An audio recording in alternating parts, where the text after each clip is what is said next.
চতুর্থ শ্রেণীর বিজ্ঞান বই নিয়ে আলোচনা করার জন্য অনেকগুলো কমেন্ট এবং রিকোয়েস্ট ছিল, তাই আমি তোমাদের জন্য প্রথম অধ্যায় থেকে ধারাবাহিকভাবে প্রতিটি সমস্যা নিয়ে আলোচনা করব। প্রতিটি সমস্যা এবং ছক সমাধান আমি তোমাদেরকে ধারাবাহিকভাবে দিব। জীবের বৃদ্ধি ও প্রজনন, তাহলে এখানে আমরা জীবের কিভাবে বংশবিস্তার হয় সেটা সম্পর্কে জানব। উদ্ভিদ ও প্রাণীর বেঁচে থাকা এবং ভালোভাবে বৃদ্ধির জন্য পরিবেশের বিভিন্ন উপাদান প্রয়োজন। এই অধ্যায়ে আমরা উদ্ভিদ জন্মানো, বেঁচে থাকা এবং বৃদ্ধির জন্য যা প্রয়োজন সে সম্পর্কে জানব। এই পুরো অধ্যায়ে আমরা জানব যে কিভাবে একটা জীবের বিস্তার ঘটে, কিভাবে সে বেঁচে থাকে, কিভাবে তার বৃদ্ধি হয়। বীজের অঙ্কুরোদ্গমন, কিভাবে বীজের কোয়ালিটি ঠিক থাকে সেটা আমরা দেখব।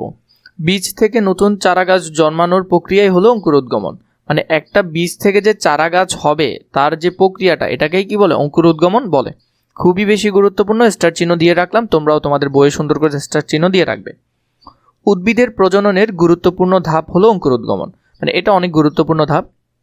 এরপরে উদ্ভিদ জন্মানো ও বেঁচে থাকার জন্য কি কি প্রয়োজন, এসো আমরা বীজ থেকে নতুন চারাগাছ জন্মানোর প্রক্রিয়া দেখি। কিভাবে আসলে চারাগাছ জন্মায়, বীজ থেকে কিভাবে চারাগাছ জন্মায়, চারাগাছ জন্মানোর জন্য কি কি প্রয়োজন। তো ওদের মধ্যে যে কথোপকথন হলো সেটা আমরা দেখলাম। কাজ, বীজের অঙ্কুরোদ্গমন পরীক্ষা, মানে বীজের যে কোয়ালিটি আছে কিনা, ঠিক আছে কিনা সেটা পরীক্ষা। নিচের ছবিটি ভালোভাবে পর্যবেক্ষণ করি এবং ছকটি পূরণ করি। এখানে আমরা ছবিটা দেখছি এবং এটা থেকে আমরা কি কি দেখব। ছোলা বীজ, এখানে যে 3টা ছোলা বীজ রাখা হয়েছে, কয়টা? 3টা। কি হলো, কেন হলো, বীজ একে কি কি হলো, কেন হলো সেটা আমরা দেখব। বীজ একেরটা দেখো, এটাতে কি হয়নি? অঙ্কুরোদ্গমন হয়নি। তাহলে প্রথমে হলো কি হলো? অঙ্কুরোদ্গমন হয়নি, কারণ পানি পায়নি। তাহলে অঙ্কুরোদ্গমন হওয়ার জন্য বীজের কি চাই? পানি চাই। এই যে কাজ, এটা কিন্তু তোমাদের এখানের ছকটা, এটার সমাধান আমি তোমাদেরকে দিচ্ছি। এরপরে 2 হলো কি? ভালোভাবে অঙ্কুরোদ্গমন হয়েছে, পানি, বাতাস ও উপযুক্ত তাপ পেয়েছে। তাহলে এই যে কেন হলো, হওয়ার কারণ হলো এটা, এবং ভালোভাবে হয়েছে সেটা এখানে লেখা আছে। 3 নম্বরে অঙ্কুরোদ্গমিত হয়নি, বাতাস পায়নি, পানির নিচে ছিল, তাই বেশি দিন থাকার কারণে সেটা আস্তে আস্তে পচে গেছে। এই যে বীজটা সেখানে দেখা যাচ্ছে, যদিও অঙ্কুরোদ্গমিত হয়ও, সেটা পানির নিচে থাকার কারণে ছোলা বীজটা কি হয়ে যাবে? কিছুদিন পর পচে যাবে। 3টা অবস্থা সম্পর্কে আমরা এখানে জানলাম। সারসংক্ষেপ, পর্যবেক্ষণে দেখা গেল প্রথম বীজটি তাপ, আলো ও বাতাস পেয়েছে, কিন্তু পানির অভাবে অঙ্কুরোদ্গমিত হয়নি। তাহলে প্রথমটা আমরা দেখলাম। দ্বিতীয় বীজটি তাপ, আলো, বাতাস ও পানি পেয়ে ভালোভাবে অঙ্কুরোদ্গমিত হয়েছে বা অঙ্কুরিত হয়েছে। তৃতীয় বীজটি শুধু পানি পেয়েছে, প্রয়োজনীয় তাপ, আলো ও বাতাস না পাওয়ায় ভালোভাবে অঙ্কুরিত হয়নি, হলেও সেটা আগে পরে পচে যাবে। বীজ থেকে নতুন উদ্ভিদ জন্মানো অর্থাৎ অঙ্কুরোদ্গমনের জন্য পরিবেশের তাপ, আলো, বাতাস ও পানি প্রয়োজন। তাহলে কি কি প্রয়োজন সেটা আমরা এখান থেকে দেখলাম। এটাতে তোমরা স্টার চিহ্ন দিয়ে রাখবে এবং নিজেদের বইয়ের মধ্যে সুন্দর করে আন্ডারলাইন করে ফেলবে। এই উপাদানগুলোর যে কোনো একটি অনুপস্থিতিতে যথাযথভাবে অঙ্কুরোদ্গমন হয় না। মানে তোমার যদি সবগুলো পর্যাপ্ত পরিমাণে না থাকলে তাহলে কি হবে না? অঙ্কুরোদ্গমন হবে না। এরপরে যেটা দেখলাম, উদ্ভিদের বৃদ্ধি। উদ্ভিদ বেঁচে থাকা ও বৃদ্ধির জন্য প্রয়োজনীয় পুষ্টি ও শক্তি খাদ্য থেকে আসে। খাদ্য গ্রহণ করে উদ্ভিদ ধীরে ধীরে ছোট থেকে বড় হয়। উদ্ভিদ নিজের খাদ্য তৈরি করার জন্য প্রয়োজনীয় উপাদান পরিবেশ থেকে সংগ্রহ করে। প্রথমে উদ্ভিদের বৃদ্ধির জন্য কি কি প্রয়োজন? কাজ, উদ্ভিদের বৃদ্ধির জন্য প্রয়োজনীয় উপাদান খুঁজে বের করা। যা করতে হবে, প্রথমে চারাগাছ সহ 3টি টব তৈরি করি। তাহলে আমরা চারাগাছ সহ 3টা টব নিব। এরপরে বললো নিচের দেখানো চিত্রের মতো করে টব 3টি সাজাই। তাহলে দেখো 3টা টব সাজানো হলো। একটা হলো যেখানে পানি দেওয়া হচ্ছে না, আরেকটাতে পানি দেওয়া হচ্ছে এবং দোনোটা খোলা অবস্থায় আছে, কিন্তু আরেকটা হলো যে বক্সবন্ধ আছে কিন্তু পানি দেওয়া হচ্ছে। তাহলে আমরা দেখব কি কি হচ্ছে। টব 1 এবং টব 2 সূর্যের আলোতে রাখি। টব 3 কাঠের বা মোটা কাগজ তৈরির বাক্স সাহায্যে ঢেকে দেই। টব 3, টব 1 ব্যতীত টব 2 এবং টব 3-এ প্রতিদিন পানি দেই। তো তাহলে এখানে বলেছে 1 ছাড়া 2 এবং 3-এ পানি দিতে বলেছে। তাহলে কি হচ্ছে? বিশেষ নির্দেশনা, যদি কোনো কারণে কাজটি করা সম্ভব না হয় তাহলে উপরের চিত্র দেখে প্রাপ্ত তথ্য ছকে লিখি। মানে তোমার যদি এই ব্যাপারটা পর্যালোচনা করা সম্ভব না হয় তাহলে তুমি কি করবে? তাহলে তুমি এখানের মধ্যে এই যে কাজটা দেখছো, এই কাজটা এই ছবি দেখে অনুমান করে তোমাকে এই ছকটা পূরণ করতে হবে। তো ছকে আমরা দেখি, কয়েক সপ্তাহ পর তিনটি টবের চারা গাছের বৃদ্ধির তুলনা করি। উপাদান কেমন ছিল, পর্যবেক্ষণ থেকে প্রাপ্ত তথ্য আমরা কি পেলাম। প্রথমটাতে সূর্যের আলো ও বায়ু আছে কিন্তু পানি দেওয়া হয়নি। দ্বিতীয়তে সূর্যের আলো, বায়ু ও পানি সবই আছে। 3 সূর্যের আলো নেই কিন্তু বায়ু ও পানি আছে। তাহলে পর্যবেক্ষণে আমরা কি কি পাবো? তাহলে পর্যবেক্ষণের মধ্যে আমরা পাবো টব 1 গাছ ছোট হয়েছে কারণ গাছ বৃদ্ধি হতে পারেনি পানির অভাবে। টব 2 গাছ ভালোভাবে বড় হয়েছে কারণ পানিও পেয়েছে, সবকিছু পেয়েছে। 3 গাছ দুর্বল ও হলদে হয়েছে কারণ গাছ হলদে হয়ে যাওয়ার কারণ কি, সে পর্যাপ্ত পরিমাণ সূর্যের আলো পায়নি। কারণ ব্যাখ্যা, টব 1 পানি পেলেও আলো কম পেয়েছে। তাহলে আমরা 3টা সম্পর্কে এখান থেকে ফলাফলগুলো জানলাম। এই যে ফলাফলটা আছে, ফলাফলটা তোমরা এ ঘরে এবং এ ঘরে লিখে ফেলবে। কাজ শেষে যা পেলাম উপরের ছকে আমরা লিখেছি। কাজটি নিয়ে সহপাঠীদের সঙ্গে আলোচনা করি, তোমরা নিজেদের মধ্যে আলোচনা করবে। আলোচনার শেষে নিচের প্রশ্নগুলোর উত্তর লিখি। উদ্ভিদ বৃদ্ধির জন্য কি কি উপাদান প্রয়োজন? এই যে প্রশ্নটা আছে এটা তোমাদের জন্য খুব বেশি গুরুত্বপূর্ণ, এটা আমরা এখানে ছকে লিখব। উদ্ভিদ বৃদ্ধির জন্য যা যা প্রয়োজন। প্রথমে উদ্ভিদের বৃদ্ধির জন্য আলো প্রয়োজন, পানি প্রয়োজন, বাতাস, তাপ ও পুষ্টি প্রয়োজন। এগুলা উদ্ভিদের জন্মানোর জন্য বা বৃদ্ধির জন্য খুব বেশি প্রয়োজন। তো তোমরা এখান থেকে এই উত্তরটা ছকে লিখতে পারবে। বেশি বড় করে দেই নেই কারণ বেশি বড় করে দিলে ছকে জায়গা হবে না। যদি আরও বড় প্রয়োজন হয় নিশ্চয় আমাকে কমেন্ট করে জানাবে। পরীক্ষণ ও পর্যবেক্ষণ থেকে আমরা জানলাম প্রথম টবের উদ্ভিদ সূর্যের আলো ও বায়ু পেয়েছে কিন্তু পানি পায়নি। তাইলে প্রথম টবের মধ্যে আমরা দেখলাম যে সে পানি পায়নি, তাই বৃদ্ধি হয়নি। তাহলে পানি ছাড়া কি হয় না, গাছপালার বৃদ্ধি হয় না। দ্বিতীয় টবে সূর্যের আলো, বায়ু ও পানি পাওয়ার উদ্ভিদটি ভালোভাবে বৃদ্ধি হয়েছে, উদ্ভিদটা ভালোভাবে বড় হয়েছে। তৃতীয় টবের উদ্ভিদ পানি পেয়েছে কিন্তু সূর্যের আলো ও বায়ু না পাওয়ার যথাযথ বৃদ্ধি পায়নি। অর্থাৎ সূর্যের আলো, বায়ু ও পানি না পেলে উদ্ভিদের যথাযথ বৃদ্ধি হয় না। উদ্ভিদের বৃদ্ধির জন্য সূর্যের আলো, পানি এবং বায়ু প্রয়োজন। তাহলে এটা যে কোনো উদ্ভিদ বড় হওয়ার জন্য এই বিষয়গুলো বেশি প্রয়োজন, এটা খুবই গুরুত্বপূর্ণ, ভালো করে দেখবে। খাদ্য তৈরির সময় উদ্ভিদ বায়ু থেকে কার্বন ডাই অক্সাইড ও পরিবেশ থেকে প্রয়োজনীয় পুষ্টি ও শক্তি পেয়ে থাকে। উদ্ভিদ শ্বাসকার্যের জন্য বায়ু থেকে অক্সিজেন গ্রহণ করে এবং কার্বন ডাই অক্সাইড ত্যাগ করে। বৃদ্ধির সাথে সাথে এক পর্যায়ে গাছে ফুল ফোটে, ফল ধরে। সুপুষ্পক উদ্ভিদের ফুল, ফল, বীজ নিয়ে খুবই গুরুত্বপূর্ণ একটা টপিক, ভালো করে দেখবে। আমরা তৃতীয় শ্রেণীতে জেনেছি কিছু উদ্ভিদের ফুল ও ফল হয় না, এরা হলো অপুষ্পক উদ্ভিদ। তাহলে কিছু উদ্ভিদ আছে যেগুলোর কি হয় না, ফুল ফল হয় না, তাকে বলা হয় অপুষ্পক উদ্ভিদ। আবার কিছু উদ্ভিদের ফুল ও ফল হয়, এদের পুষ্পক উদ্ভিদ বলে। তাহলে সুপুষ্পক উদ্ভিদ বলে। সুপুষ্পক উদ্ভিদ কেন বলে? এদের ফুল এবং ফল হয়। সুপুষ্পক উদ্ভিদের ফুল হতে ফল ও বীজ হয়। তাহলে যেগুলো সুপুষ্পক আছে সেগুলোর কি হয়, ফুল হতে ফলও হয়, বীজও হয়। ফুল ও ফলের অংশগুলো কি কি? ফুল এক ধরনের রূপান্তরিত পাতা।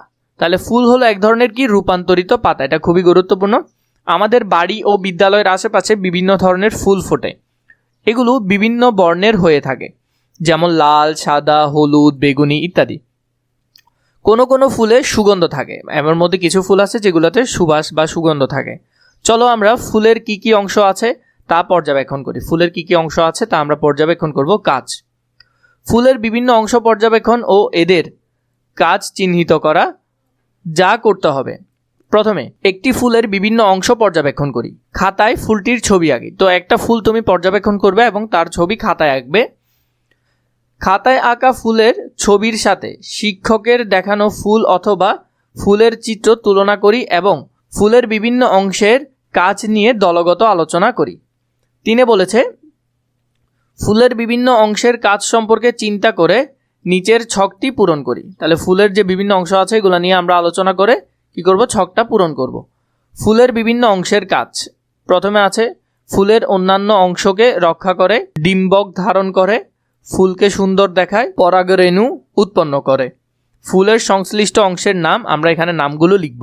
যেমন এখানে আছে ফুলের অন্যান্য অংশকে রক্ষা করে, সেটা হলো বৃতি। ডিম্বক ধারণ করে, এটা হলো গর্ভাশয়, ফুলের গর্ভাশয়ের মধ্যে ডিম্বক ধারণ করে। ফুলকে সুন্দর দেখায়, এটা হলো পাপড়ি বা পেটাল। পরাগধানী উৎপন্ন করে, এটা হলো পুংকেশর বা পুরুষঙ্গ যেটাকে বলে, পুংকেশর আর কি। তো এখান থেকে তোমরা এই যে উত্তরটা আছে এটা সুন্দর করে তোমাদের এখানে লিখে ফেলতে পারবে ধারাবাহিকভাবে। 4 নম্বরে পূরণ করা ছকটি নিচের সহপাঠীদের সাথে আলোচনা করি। সারসংক্ষেপ, ফুলের বিভিন্ন অংশ আছে, প্রতিটি অংশের নির্দিষ্ট কিছু কাজ রয়েছে। যেমন ফুলের বিভিন্ন অংশ ও ফল সম্পর্কে আরও কিছু জানি। এটা খুবই গুরুত্বপূর্ণ টপিক, একটু ভালো করে দেখো। এটা জবা ফুল, ফুলের বিভিন্ন অংশ।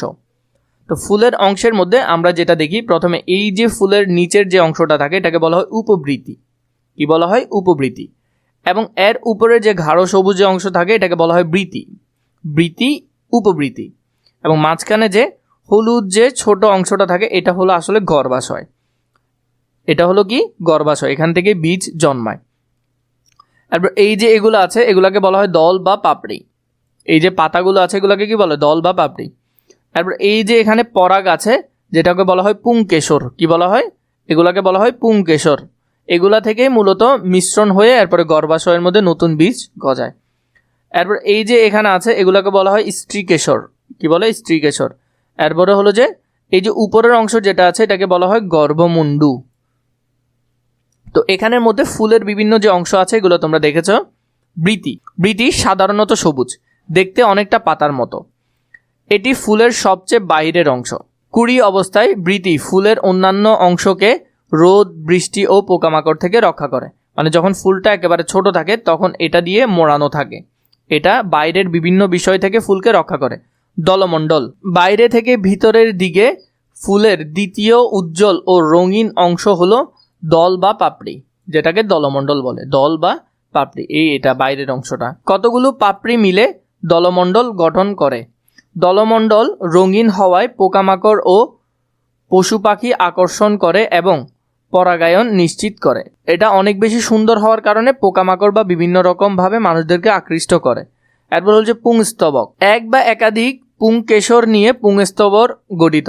এটি ফুলের অত্যাবশ্যকীয় অংশ। পুংকেশর এর দণ্ডের মতো অংশকে পুংদণ্ড এবং শীর্ষের থলির মতো অংশকে পরাগধানী বলে। পরাগধানীর মাধ্যমে পরাগরেণু উৎপন্ন হয়। পরাগরেণুর মধ্যে থাকে পুরুষ কোষ। পোকামাকড় ও পশু পাখির গায়ে লেগে এক ফুলের পরাগরেণু অন্য ফুলের স্ত্রী কেশর গর্ভমুণ্ডে পতিত হয়। এই প্রক্রিয়াকে পরাগায়ন বলে।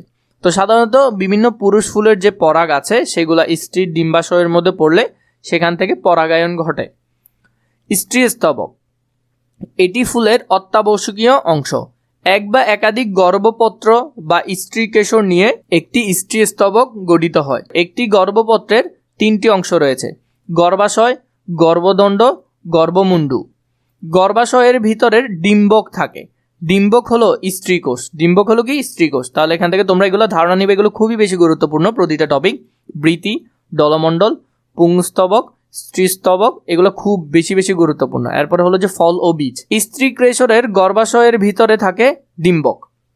ডিম্বক হলো স্ত্রীকোষ। পরাগরেণুর পুরুষ কোষ গর্ভাশয়ের ডিম্বকের সাথে মিলিত হয়। এই প্রক্রিয়াকে বলে নিষেক।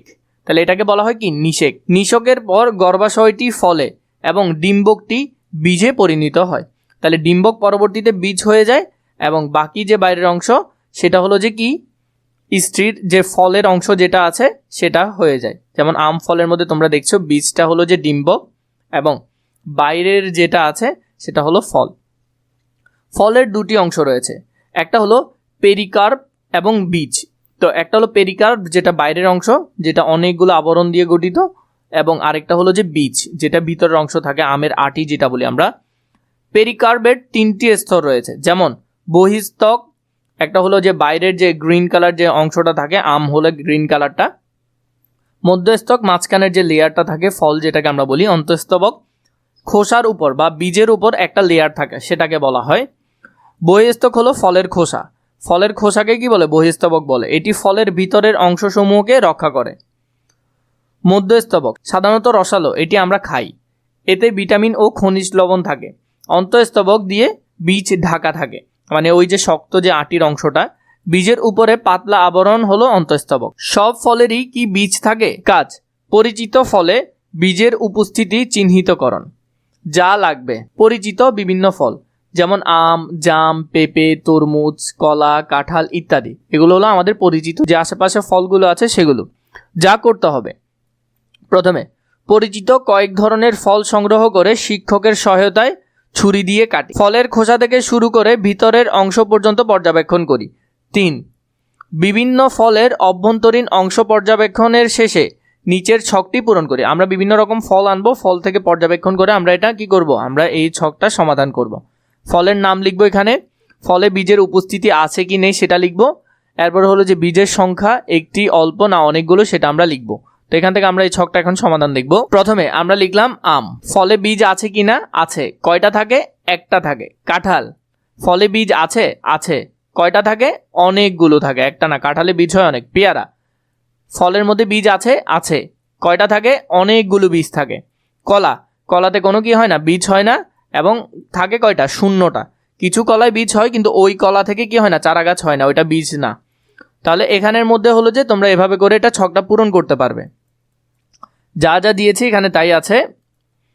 এরপরে সারসংক্ষেপ, বেশিরভাগ ফলে বীজ থাকে, কোনো ফলে একটি মাত্র বীজ থাকে, আবার কোনো ফলে অনেক বীজ থাকে। সুপুষ্পক উদ্ভিদের জীবনচক্র নিয়ে আমরা আলোচনা করব। পরাগায়ন ও নিষেকের পর নিষিক্ত ডিম্বাণু থেকে বীজ হয় এবং পুরো গর্ভাশয়টি ফলে পরিণত হয়। বীজ থেকে অনুকূল পরিবেশের নতুন চারা জন্মায়। এই জীবনচক্রটা আসলে যেভাবে আছে, ধরো আমরা যদি এখান থেকে শুরু করি, যে বীজ, তো নিশ্চয়ই বীজ কোথা থেকে আসছে, গাছ থেকে। ধরো আমরা গাছ থেকে শুরু করি, একটা গাছ, গাছের মধ্যে ফুল হয়েছে, এই ফুল থেকে ফল হয়েছে, ফল থেকে ফলের ভিতর বীজ ছিল, বীজ থেকে সেই বীজটা মাটিতে পড়েছে এবং অঙ্কুর উদ্গমন হয়েছে, এটা থেকে আবার চারা গাছ হয়েছে, এই চারা গাছ থেকে আবার একটা সম্পূর্ণ বা পূর্ণাঙ্গ গাছ হয়েছে। এইভাবে করে জীবনচক্র চলতে থাকে। সুপুষ্পক উদ্ভিদের এটা জীবনচক্র। চারা গাছ ধীরে ধীরে বড় হয়, পরিণত গাছে ফুল ও ফল ধরে। সকল সুপুষ্পক উদ্ভিদের জীবনকালে এই ধাপসমূহ পর্যায়ক্রমে চলতে থাকে। জীবনব্যাপী পর্যায়ক্রম বা চক্রাকারের চলতে থাকা ধাপগুলোই হলো জীবনচক্র। মরিচ, টমেটো, আম, জাম, কাঁঠাল ইত্যাদি উদ্ভিদের ফুল ও ফল হয় এবং ফলে বীজ থাকে। কাজ, গাছের জীবনচক্রের ধাপসমূহ চিহ্নিতকরণ, যা করতে হয়। তাহলে তুমি যদি এখানের মধ্যে একটা ছবি দেখো, এই যে গাছ হলো মরিচ, মরিচের ভিতর বীজ হয়, বীজ থেকে আবার চারা গাছ, চারা গাছ থেকে গাছ, আবার একটা সম্পূর্ণ গাছ। উপরের চিত্রটি নিয়ে সহপাঠীদের সাথে আলোচনা করি। চিত্রটির জীবনচক্রের বিভিন্ন পর্যায় চিহ্নিত করি। তাহলে এখানে প্রথমে আমাদের 5 নাম্বারের মধ্যে তোমাদের এটার সহপাঠীদের মিলে এই অংশটা কাজ থাকবে। তাহলে তোমরা যদি এটা করতে চাও, সুপুষ্পক উদ্ভিদের জীবনচক্র, এটি চক্রাকারে কিভাবে চলমান থাকে, তাহলে তোমরা এখান থেকে প্রথমে লিখতে পারো উদ্ভিদের জীবনচক্র, বীজ, অঙ্কুরোদ্গমন, চারা গাছ, পরিণত ফুল, ফল, এভাবে করে তোমরা এখান থেকে এটা ধারণা নিতে পারো আরো ভালোভাবে। এরপর আছে 5 নাম্বার, প্রাণীর জীবনচক্র, মানে প্রাণীর যে জীবনচক্রটা সেটা কিভাবে হয়। আমরা উদ্ভিদের জীবনচক্র সম্পর্কে জেনেছি। প্রাণীর জীবনকালে কি একই রকম ধাপ রয়েছে? মুরগির জীবনচক্র যদি আমরা দেখি, যা করতে হবে, প্রথমে এসো আমরা মুরগির জীবনচক্রের ছবিটি আঁকি। প্রথমে দেখো, একটা বড় মুরগি, সেই ডিম পারে, ডিমটা ফোটার পর সেখানে বাচ্চা হয়, বাচ্চাটা এখানে আসে, আবার বাচ্চাটা বড় হয়, সে আবার ডিম পারে, এভাবে চলতে থাকে। আঁকা ছবিটি নিয়ে সহপাঠীদের সাথে আলোচনা করি। এই ছবিটা নিয়ে তোমরা তোমাদের সহপাঠীর সাথে আলোচনা করবে। সারসংক্ষেপ, আমরা জানলাম ডিম থেকে বাচ্চা হয় এবং বাচ্চাটি ধীরে ধীরে বড় হয়, বড় মুরগি আবার ডিম পাড়ে, এভাবে চক্রটি চলতে থাকে। হাঁস, কবুতর, টিয়া, ময়না, কাক, কোকিল ইত্যাদি পাখিও ডিম পাড়ে। এরপর এখানে বললো কাজ উদ্ভিদ ও প্রাণীর জীবনচক্রের তুলনা, যা করতে হবে। নিচের একটি মরিচ গাছ এবং মুরগির জীবনচক্রের ছবি দেওয়া হলো। প্রথমে এখানে আছে একটা মরিচ গাছের ছবি দেওয়া আছে, একটা কি আছে, মুরগির যে জীবনচক্রের ছবি দেওয়া আছে। 1 নম্বরে ছবি দুটি ভালোভাবে পর্যবেক্ষণ করি। এই দুইটা ছবি আমরা ভালোভাবে পর্যবেক্ষণ করব। 2, মরিচ গাছের জীবনচক্রের সাথে মুরগির জীবনচক্রের মিল খুঁজে বের করি। আমরা দুইটাতে মিল খুঁজব। 3, কাজটি নিয়ে সহপাঠীদের সাথে আলোচনা করে নিচের ছকটি পূরণ করি। আমরা এই ছকটা পূরণ করব। মরিচ গাছ ও মুরগির জীবনচক্রের তুলনা, মরিচ গাছ এবং মুরগির যে জীবনচক্র সেটা আমরা এই দুইটা বিষয় দেখব। তাহলে আমরা এখন মরিচ গাছ এবং মুরগির মধ্যে তুলনা করব। তাহলে আমরা যদি তুলনাটা দেখি, মরিচ গাছ, আমরা যে কাজটা আছে কাজটা করছি। মরিচ গাছ বীজ থেকে জন্মায়, কিন্তু মুরগির ক্ষেত্রে সেটা ডিম থেকে জন্মায়। বীজ অঙ্কুরিত হয়ে গাছ হয়, ডিম ফুটে বাচ্চা মুরগি হয়। চারা গাছ বড় হয়ে পরিণত গাছে রূপান্তরিত নেয়, আর বাচ্চা বড় হয়ে পরিণত মুরগি হয়। পরিণত গাছে ফুল হয়, পরিণত মুরগি ডিম পাড়ে। ফুল থেকে ফল হয়, ডিম থেকে নতুন বাচ্চা হয়।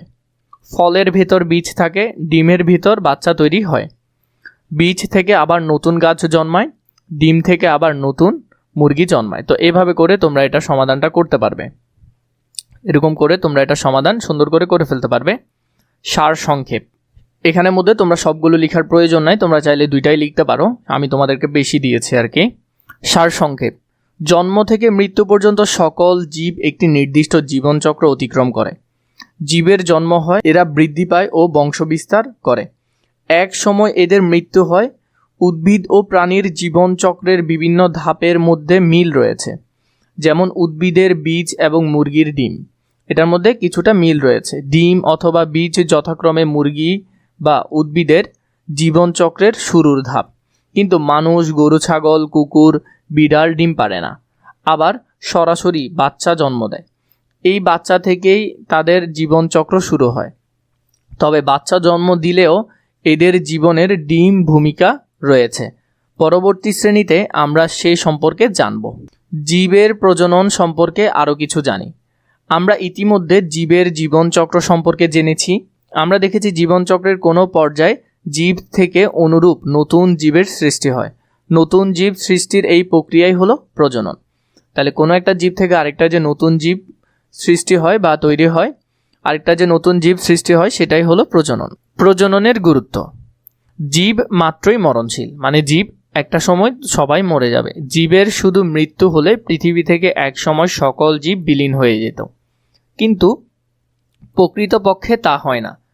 একদিকে জীবনচক্রের শেষ পর্যায়ে জীবের যেমন মৃত্যু ঘটে, তেমনি অন্য কোনো পর্যায়ে জীবের মাধ্যমে তার মতো আরেকটি জীবের জন্ম হয় এবং এরা সংখ্যায় বাড়ে।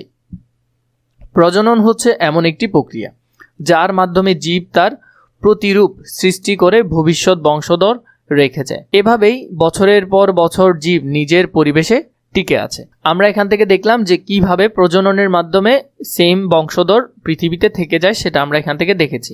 অনুশীলন সমাধানটা আমরা ধারাবাহিকভাবে করব। প্রথমে 1 নম্বরে বলেছে শূন্যস্থান পূরণ করি। আমরা এখানের মধ্যে যে শূন্যস্থান আছে এগুলো পূরণ করব। জীব মাত্রই ড্যাশ গ্রহণ করে। জীব মাত্রই কি গ্রহণ করে? তাহলে জীব মাত্রই কি গ্রহণ করে? শক্তি গ্রহণ করে। এরপরে খাদ্য তৈরির জন্য উদ্ভিদের ড্যাশ পানি ও বায়ু প্রয়োজন। সূর্যের আলো, তাহলে এখানে হবে কি? সূর্যের আলো, পানি ও বায়ু প্রয়োজন। ঘতে ফুলের উজ্জ্বল ও রঙিন অংশ হলো পাপড়ি। ফুলের উজ্জ্বল এবং রঙিন অংশ হলো কি? পাপড়ি। এখানে পাপড়ি লিখবে। ঘতে বীজ থেকে নতুন চারা গাছ হয়। তাহলে বীজ থেকে নতুন কি হয়? চারা গাছ হয়, নতুন গাছ হয়। এরপরে আমরা যদি দেখি, এখানে সঠিক উত্তর দিয়েছে খাদ্য তৈরি করার সময় উদ্ভিদ কি ত্যাগ করে? খাদ্য তৈরি করার সময় উদ্ভিদ ত্যাগ করে অক্সিজেন। খাদ্য তৈরির সময় উদ্ভিদ অক্সিজেন ত্যাগ করে। তাহলে প্রথমটার উত্তর হলো অক্সিজেন। জীবের শক্তি কোথা থেকে আসে? জীবের শক্তি আসে খাদ্য থেকে। কোথা থেকে? খাদ্য থেকে।